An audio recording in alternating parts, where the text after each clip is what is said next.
Welcome to I S point. This is Aditi Pandey. So today आज हम पढ़ने वाले हैं हमारा नेक्स्ट पार्ट।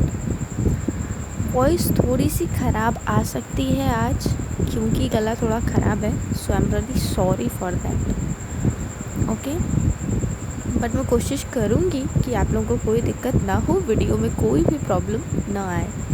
तो चलिए स्टार्ट करते हैं। जैसा कि आप सभी जानते हैं, अगर हमारे यहाँ ना कोई बहुत अच्छा करता है ना सबके लिए, तो लोग क्या कहते हैं? बताइए क्या कहते हैं लोग? कि अरे ये तो भगवान जी का रूप है, कहते हैं ना।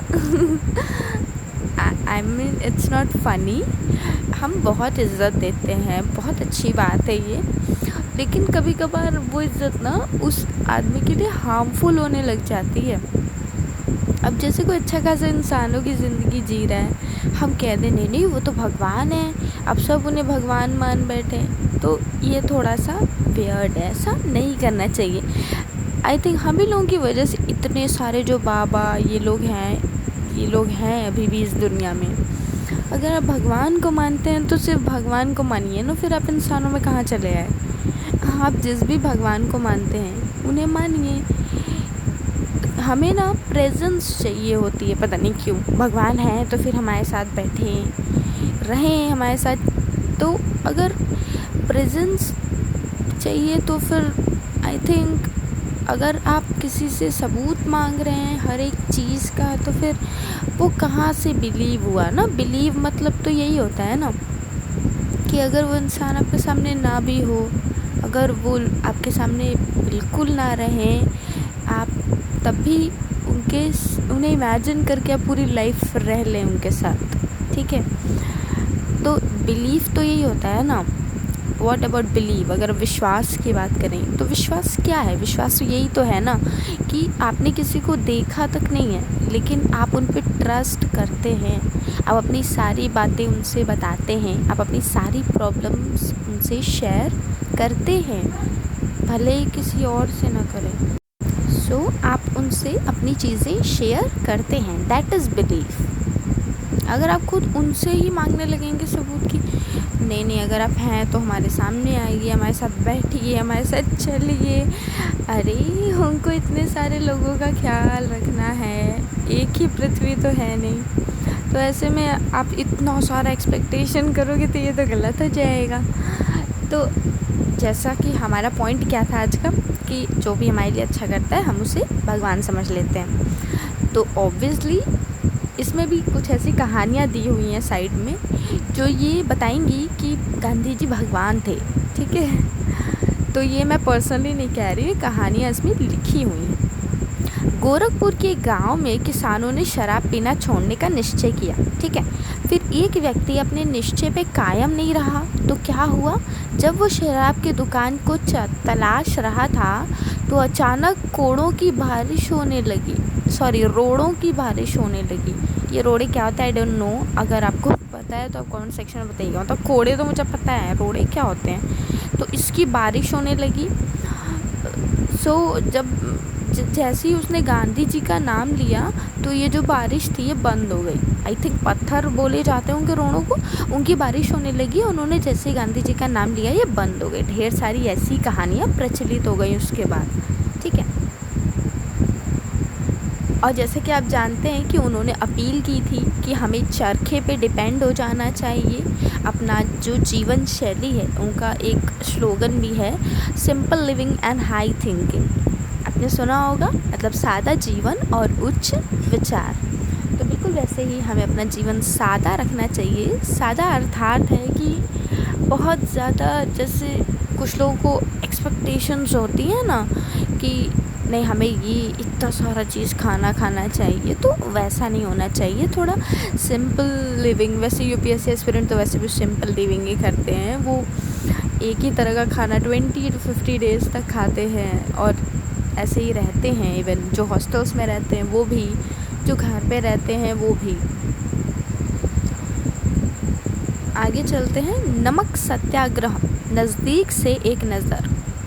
वैसे अब हम इसमें जानेंगे कि नमक से जुड़ा हुआ सत्याग्रह आखिर क्या था। असहयोग आंदोलन तो हमने जान लिया। उसके समाप्त होने के कई वर्ष बाद तक महात्मा गांधी जी अपने को समाज सुधारक कार्यों पर केंद्रित रखे। 1928 में उन्होंने पुनः राजनीति में प्रवेश करने की सोची। तो केंद्रित रखा। 1928 में उन्होंने पुनः राजनीति में प्रवेश करने की सोची। उस वर्ष सभी श्वेत सदस्यों वाले साइमन कमीशन, जो कि उपनिवेश की स्थितियों की जांच पड़ताल के लिए इंग्लैंड से भेजा गया था। तो ये जो साइमन कमीशन है ये क्यों आया था? उपनिवेश की जो स्थितियां हैं, उपनिवेश की कंडीशन कैसी है, उसकी जांच एवं पड़ताल के हेतु, ठीक है। और उसके विरुद्ध अखिल भारतीय अभियान चलाया जा रहा था।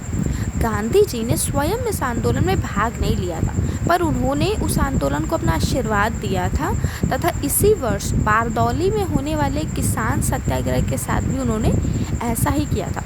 ऑब्वियसली अगर ढेर सारे सत्याग्रह या बहुत सारे आंदोलन हो रहे हैं तो ज़रूरी नहीं है ना कि आप हर जगह जाके शामिल हो सकते हैं। इट वॉज़ नॉट पॉसिबल ना। तो उन्होंने क्या किया कि ठीक है, हम आपके साथ हैं, हम आपको सपोर्ट कर रहे हैं। ऐसा नहीं है कि हम आपके अपोजिशन में खड़े हैं लेकिन हम वहाँ आ नहीं सकते। तो ऐसे कई सारे आंदोलन चल रहे थे। 1929 में दिसंबर के अंत में कांग्रेस ने अपना वार्षिक अधिवेशन लाहौर शहर में किया। यह अधिवेशन दो दृष्टियों से काफ़ी महत्वपूर्ण था। जवाहरलाल नेहरू का अध्यक्ष के रूप में चुनाव, जो युवा पीढ़ी को नेतृत्व की छड़ी सौंपने का प्रतीक था, और पूर्ण स्वराज अथवा पूर्ण स्वतंत्रता की उद्घोषणा। अब राजनीति की गति एक बार फिर से काफ़ी ज़्यादा बढ़ गई थी। 26 जनवरी 1930 को विभिन्न राज्यों पर राष्ट्रीय ध्वज फहराकर और देशभक्ति के गीत गाकर स्वतंत्रता दिवस मनाया गया। गांधी जी ने स्वयं सुस्पष्ट निर्देश देकर बताया कि इस दिन को कैसे मनाया जाना चाहिए। उन्होंने कहा कि यदि स्वतंत्रता की उद्घोषणा सभी गांवों, सभी शहरों, यहाँ तक कि अच्छा होगा अगर सभी जगहों पर एक समय में संगोष्ठियाँ हों। गांधी जी ने सुझाव दिया कि नगाड़े पीटकर पारंपरिक तरीके से संगोष्ठी के समय की घोषणा की जाए। राष्ट्रीय ध्वज को फहराए जाने से समारोहों की शुरुआत होगी। दिन का बाकी हिस्सा किसी रचनात्मक कार्य में आप दे सकते हैं, जैसे कि सूत कताई हो अथवा अछूतों की सेवा हो अथवा हिंदू व मुसलमानों का पुनर्मिलन अथवा निषिद्ध कार्य, अथवा ये सभी एक साथ करने में भी व्यतीत हो सकता है।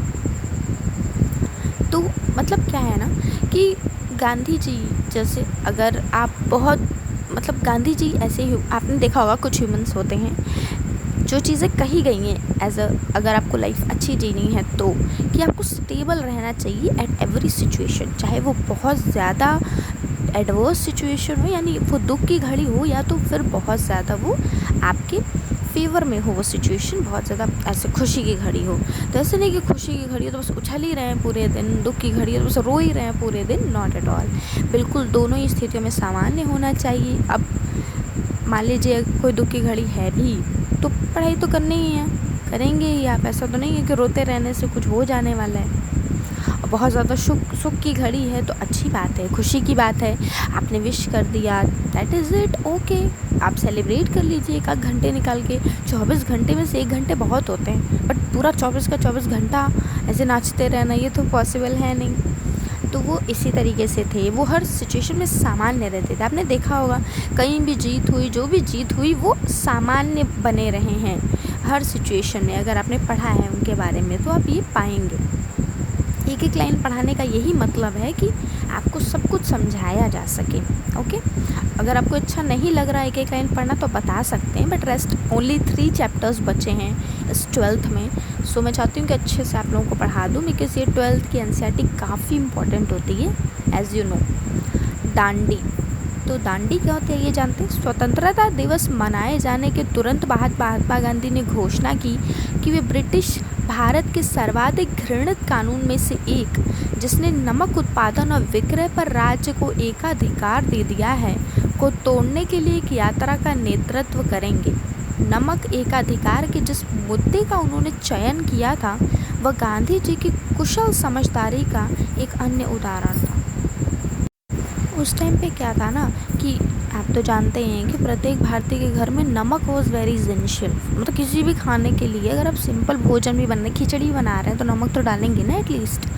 तो उस टाइम पे नमक जो था ना उसके घरेलू प्रयोग के लिए नमक बनाने से रोक दिया गया था, और जिससे कि ऊंचे दामों पे काफ़ी ज़्यादा नमक बिक रहा था, जिससे लोगों को काफ़ी ज़्यादा प्रॉब्लम हो रही थी। और नमक पर राज्य का एकाधिपत्य बहुत अलोकप्रिय था ना, इसी को निशाना बनाते हुए गांधी जी अनेक शासन के खिलाफ व्यापक असंतोष को संगठित करने की भी सोच रहे थे। अधिकांश भारतीयों को गांधी जी की इस चुनौती का महत्व समझ में आ गया था, किंतु अंग्रेजी राज्य को नहीं। हालांकि गांधी जी ने अपनी नमक यात्रा की पूर्व सूचना वायसराय लॉर्ड इरविन को दे दी थी। 12 मार्च 1930 को गांधी जी ने साबरमती में अपने आश्रम से समुद्र की ओर चलना शुरू किया। 3 हफ्तों बाद वे अपने गंतव्य स्थान पर पहुंचे। वहाँ उन्होंने मुट्ठी भर नमक बनाकर स्वयं को कानून की निगाह में अपराधी बना दिया। इसी बीच देश के अन्य भागों में समांतर नमक यात्राएं आयोजित की गई। सो कल हम इस लेक्चर को कंटिन्यू करेंगे। If you like the video then like it. Thank you so much.